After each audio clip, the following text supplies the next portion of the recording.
So firstly, we have Chris from Hop Protocol. He'll be talking about how to actually secure a bridge. And Hop Protocol, touchwood, is luckily one of the bridges that are still going fine. So would definitely love to hear how he actually manages that. Thank you. So I'll get right into it. We have a lot to cover today. I'm going to be moving really fast through everything, so sorry if it's going a little too fast. But really quickly, my name is Chris Whinfrey. I was an auditor from 2018 to 2020. Our whole team was. We got to work with some cool projects like the Open Zeppelin framework, Augur, DYDX, Trust Token, and Decentraland. And I've also done some white hat stuff. So I've reported vulnerabilities to exchanges and DeFi protocols. With millions of dollars at risk. I've gotten critical bounties from Binance and Stargate Finance, helped recover some of the funds from the recent Nomad hack. And then I'm also one of the founders at Hop Protocol. I think we have a nice trustless and secure bridge design. So I want to tell you kind of more about how we think about security and why I think trustless bridges are not just better because they're trustless, but they're also way, way, way more secure. So I hope by the end of this talk, I've convinced you that's true. And so why are we here today talking about bridges? Nearly $2 billion has been stolen from bridges so far over the past 2 years across 13 separate incidences. And so it's, we hear a lot of big numbers in DeFi. It's hard to imagine just how much money that is. So this is what $1 billion looks like. It's 10 full pallets. This is $100 bills stacked about yay high. And that's just $1 billion. So imagine 20 pallets. That's $2 billion. That's what's been taken from bridges so far. And this is a chart by Chain Analysis. It shows that bridge hacks are making up a larger and larger percentage of DeFi hacks, and this is a pretty alarming trend. But bridges keep getting hacked. This keeps happening. So we're going to look at why bridges keep getting hacked and what you can do to analyze bridges and prevent these types of attacks. So really quick, why are bridges getting hacked? The technology is still new. We're interacting with a lot of new chains. We're interacting with scaling solutions.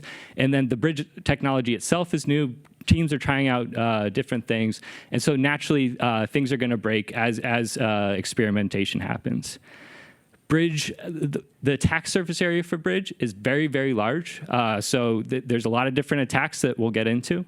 And then bridges secure a lot of money. You need a lot of capital to be able to move money from one chain to the next. And so naturally, bridges are a big honeypot, big target for hackers. And so this first item is going to kind of solve for itself. As time goes on, we're going to get more and more secure. The technology is going to get more proven. We're going to figure out what design patterns are secure. But these second two are just going to get worse and worse. So the surface area is going to grow as bridges support more and more chains. And we're going to need more and more money to facilitate cross-chain functionality as Ethereum's layer 2 grows, as kind of the multi-chain ecosystem grows. So these are probably just going to get worse.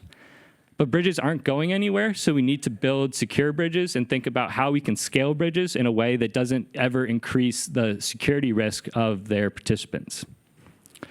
And so a little background, we're going to be talking about native bridges and general bridges. So native bridges are things like Polygon's bridge, like roll-up bridges. You could think of Wormhole as a native bridge for Solana, where it's bridging some assets from a base layer to another chain. And then users of a native bridge have risk exposure to that bridge, not only when they're crossing it, but anytime they're holding those wrapped assets.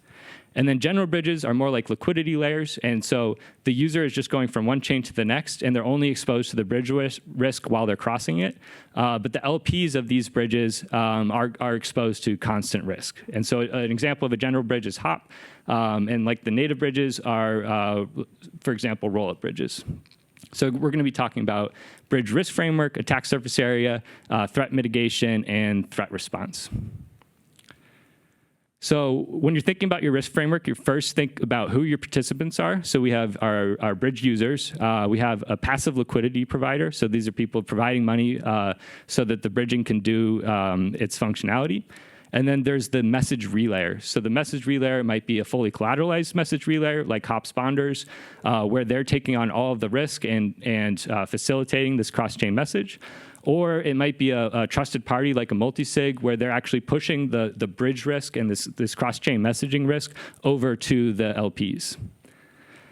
And so then you want to think about what types of risks do each type of participant face, what trust assumptions are introduced, and then how can we minimize these trust assumptions and risks to maximize their security. So what are the risks that bridges face? There's a lot of risks. So unfortunately, most bridge hacks have been because of smart contract vulnerabilities. This is no different than any other smart contract system on Ethereum.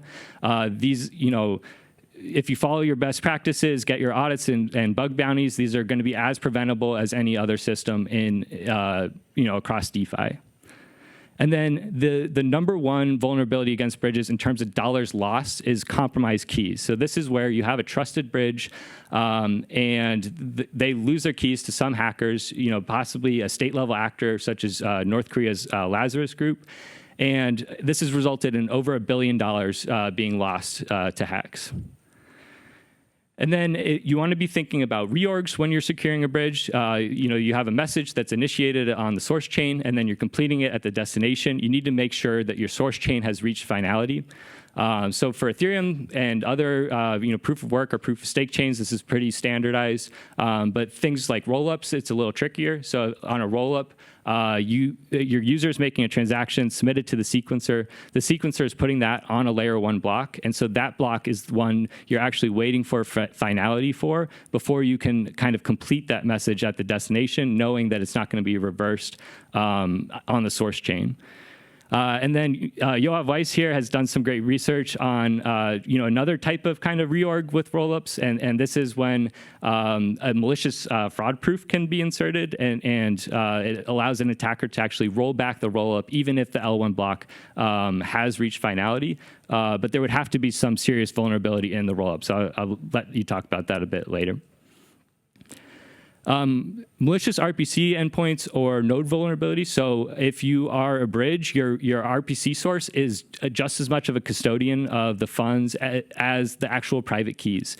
So if you're not, whatever your message relayer isn't running their own nodes and they're using a RPC provider, that RPC provider gets hacked. They can launch false events and cause your bridge to get drained.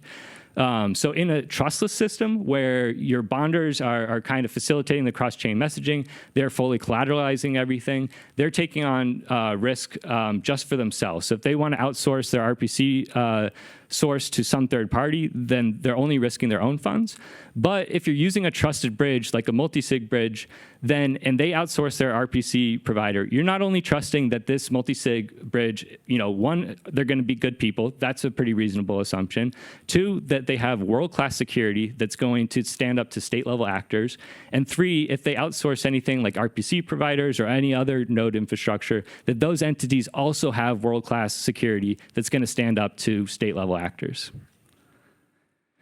And then challenge windows are something we see a lot in the bridge space. Some bridges will call them optimistic. I don't think everything with a challenge window is necessarily optimistic.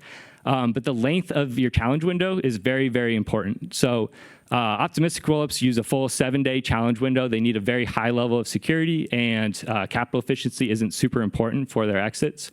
At Hop, we use a 24-hour challenge window, and then we often see competitors will use half an hour challenge window to a few hour challenge window, which we think is very dangerous. And so you want to use a sufficiently large challenge window so that you can have a human level response if something were to go down. Because we see infrastructure break all the time. For example, MakerDAO had Black Thursday. Their kind of assumptions from the automated systems were broken when gas prices went really high. And then we saw a bunch of liquidations happen at a loss to the protocol. Same thing can happen with any bridge where there's a challenge window. If the infrastructure goes down and an attacker is able to take advantage of a chaotic situation within a 30-minute time window, that time window is not really going to be helpful because you're going to need people to actually respond to it. And then lastly, a chain malfunctions or an exploit of the native token or message bridge. So this is kind of like what happens if there's a catastrophic situation on one of the chains the bridge supports. Is that going to completely drain the entire bridge? Or are you able to kind of isolate this risk to just the participants on that chain? And I think that's very, very important to bridges to be able to kind of scale horizontally from a security perspective without ever increasing the amount of risk they're subjecting their participants to. So now we'll talk about threat mitigation. So how do we prevent some of these risks? So first of all, just follow all the best practices and try to prevent smart contract bugs. So keep it simple, get audits, use bug bounties. We won't spend too much time here. Avoid trusted third parties. Like I said, if you're using a multi-sig bridge or a trusted bridge, you're not just trusting that these are good people. You're trusting that they have world-class security. And this is not just like a standard multi-sig bridge or a multi-sig that you see in DeFi where a group of people are holding ledgers. These are hotkeys that are running on servers that are both receiving information, sending information. They're upgrading things. So any kind of like supply chain attack or anything like that could compromise the bridge, and all that risk is pushed onto you as an LP in this bridge. And then lastly, we want to prevent contamination so that our bridge can scale horizontally without kind of ever increasing the risk that we subject users to, because that's inevitably going to fail as you support more and more networks that have a lesser and lesser security model. So to kind of illustrate how we handle that at Hop, so first, here's kind of like your standard multi-sig bridge. You can see we have 4 networks here that are connected. They're all connected directly to each other. And then say we add a new network, Doge Chain. And then, unfortunately, Doge Chain gets hacked, it blows up, the attacker controls infinite funds on Doge Chain, and then they empty them through the bridges as an exit path, and now the entire bridge is blown up. All the LPs on all these other chains where they thought they were secure, they were actually subjected to this lesser security model and have lost all of their funds. And so with Hop, we have kind of pioneered this hub and spoke model where everything that settles through Ethereum. And so bonders can choose any given networks that they want to bridge between, and they're only subjected to risk for kind of those networks that they're on. And then the settlement process prevents kind of a catastrophic situation on one chain from affecting the LPs on other chains. So you can see here, we had Doge Chain in a similar situation. Here are kind of the stopgaps on the layer 1 Ethereum contract to prevent the settlement from blowing up the rest of the participants on the other chains. You can see our Doge Chain blows up. All the users on Doge Chain lose their funds, but the rest of the participants are still able to keep bridging, keep providing liquidity, and they haven't lost their funds. So we think of this kind of like a ship. So if you have kind of like just a regular ship and you get hit by a torpedo or you hit an iceberg or something, then your whole ship sinks. But modern ships have something called a bulkhead door. So it looks kind of like this, if you're familiar. And the bulkhead door compartmentalizes different pieces of the bridge. So say you get hit by a torpedo and part of your ship gets filled with water, the rest of your ship is safe and you can kind of keep going and some of your sailors will live. And so lastly, we'll talk about threat response. And so the number one thing you can do is have a fast response time. That's going to make the biggest difference in terms of recovering users' funds. And I'll give a few examples as well as firsthand experiences here. So ChainSwap was one of the first bridge hacks back in 2021. Users reported losing some funds, and the team was able to shut down all of the nodes and limit losses to 800K. So they responded within 30 minutes. Unfortunately, later that week, another vulnerability was discovered. 4.4 million was lost. But it goes to show that there was a lot more to lose had they not responded that fast. And then on the other hand, not all teams will respond fast or have the proper monitoring systems in place. So for example, Ronin Bridge, the biggest DeFi hack ever, lost $650 million. It wasn't even discovered for 6 days that the money was gone. And then most recently, Nomad, this hack lasted for a few hours, and so lots of people were able to kind of come in there and help out. So White Hats were able to secure $32.6 million. I was lucky to be one of the people that kind of saw this thing happen in one of the Ethereum security groups. And so I started to investigate. I took a call that was, about 30 minutes. After the call, I simulated the transaction and saw that I could replace the address and with my own address and take the funds. So I started firing off as many as I could. And by that time, I was getting chunks of, say, $13,000 or $10,000 for each transaction that I fired off. 15 minutes before that, those chunks were $200,000. So if I had been 15 minutes faster, I think I would have been able to rescue maybe $1 million.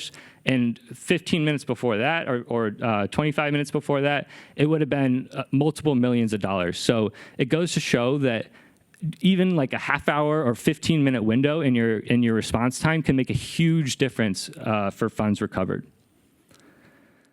And so Spreek from Synthetics has a great monitoring system for looking for kind of suspicious behavior. And so he's reported suspicious behavior to us at Hop before.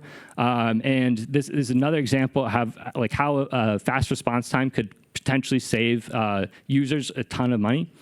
And so he reported the issue.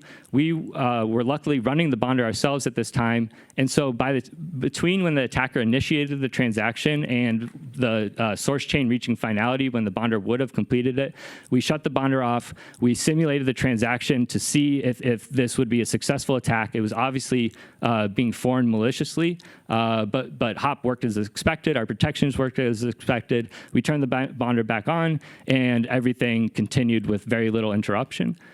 Had this been a successful attack and there was a vulnerability in the smart contracts, the response time would have saved users, potentially over $100 million.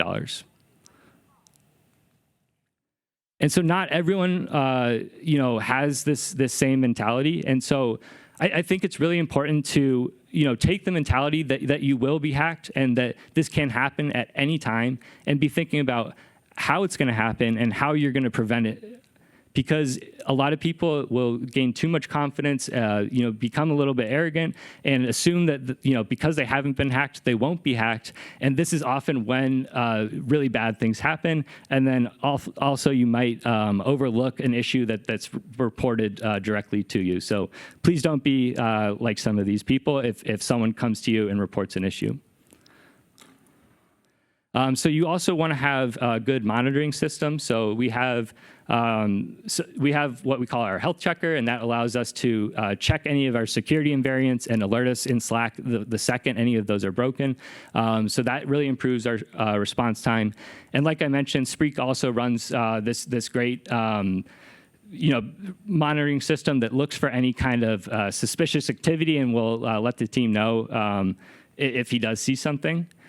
You want to have clear reporting guidelines. So if someone does have something to report or they lost funds, it can get escalated to the team as fast as possible. So it's really important that if a user does find something, they can look at your site or your docs and see how they can report a security issue, and then that's going to get escalated so that even 15 minutes faster you can respond.